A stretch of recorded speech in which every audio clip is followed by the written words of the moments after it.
In the last video, you saw us take on what we thought was the best itinerary in Venice, which definitely had a few spontaneous moments along the way. However, the last vlog left off where we ran out of time, and we wanted to actually show you all what we got up to on our evenings in Venice. So this vlog is going to start actually on the afternoon that we first arrived, showing you our first evening, and then we are going to finish off where we left off in the last vlog, which was showing you what mishaps took place on our second evening. So that's where we're going to start now. Right off the bat, I have to say that arriving into Venice Airport on an afternoon really is a unique experience, because there's not many airports in the world where once you have landed, you don't get a taxi, you don't get a coach, you go down to the water's edge via the lift and queue and wait for a water taxi to take you across the very large lagoon, which takes around an hour to 2 hours before eventually arriving at your hotel. Needless to say, as lovely as the crossing was, we were exhausted by the time we got there. So it was time to drop our bags off at the hotel and venture out for a refreshing drink, and maybe, if we had the energy, a little bit of a mosey round Venice for our very first impressions of Venice at night. So first agenda of the late afternoon / evening, Johnny was incredibly hungry, as we had some terrible Ryanair food. A vlog about that coming later. So Johnny was just absolutely dying to try some Venetian street food. Arancini filled with spaghetti. Italian chicken ball. Italian chicken ball. Well, it's not chicken though, is it? It's rice and spaghetti. No rice, yeah. Oh, normally they've got rice, so that one's just spaghetti.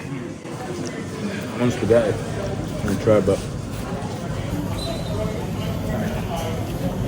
very cheesy. I'll Nice. try something weird. It's what, hot? Do you like it? Better off the Italians in England. What did you say? You can't grumble at that for €5? So, that just cost me a £5. €5. Okay, have a Coke for summer. Excuse me. Half of the restaurants were in last night, which has a tenner for chips, so. Alright, so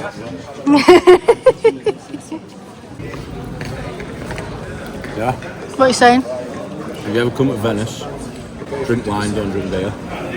Beer is well expensive. Don't buy food in restaurants because it's well expensive. It's like a tenner for chips. Street food and wine is the way forward. It's cheaper, we've worked out, or better value for money. Whoever said that Venice is incredibly expensive, they were right, except for there are ways to do it affordably and on a budget, and that is if you stick to the street food.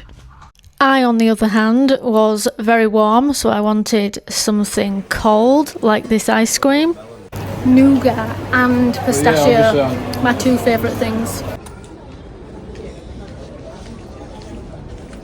Found the narrowest street in Venice and looking very humid.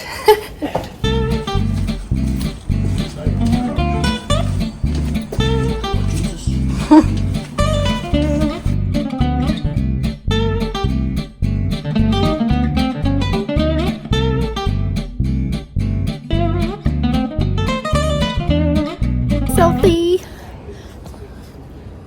We're very hot, even though it's late. Come on now, you, don't be ruining all pictures. If the wind stops, your face will change. Or it'll stay like that. No, that's it. Got no tooth. It'll stay like that. How shiny it is. Look at this under here. Oh, I think I like off the beaten track places like this. Oh God, it's old under here. We found some very strange, spooky places. We've definitely come off the beaten track down here.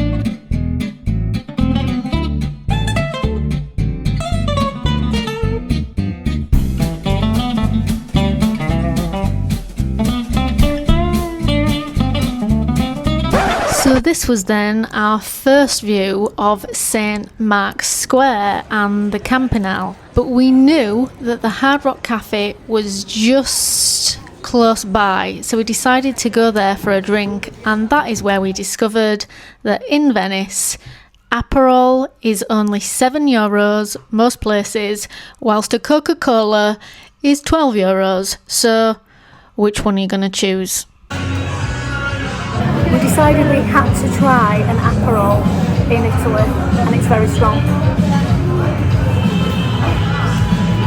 So whilst we'd been enjoying a nice refreshing Aperol, we realised that the orchestra in St Mark's Square had probably kicked off by now, so we thought we'd head back over there to enjoy a free concert.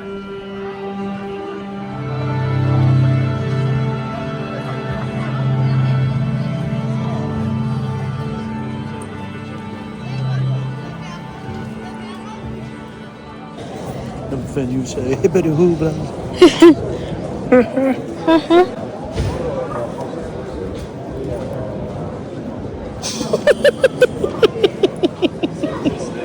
It's at this point I thought I would point out to you all that I do not normally drink, but Venice has a reputation for being expensive, as I've just said, and we soon discovered that in St Mark's Square, the cheapest thing on the menu is the Prosecco, and it is €14 a glass.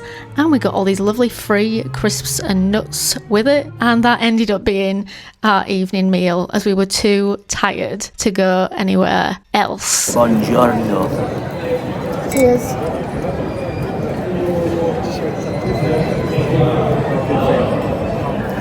So that was the first night in Venice, but what happened on the second night? Well, where the last vlog ended, we had run out of time and had to go back, get changed and move our bags.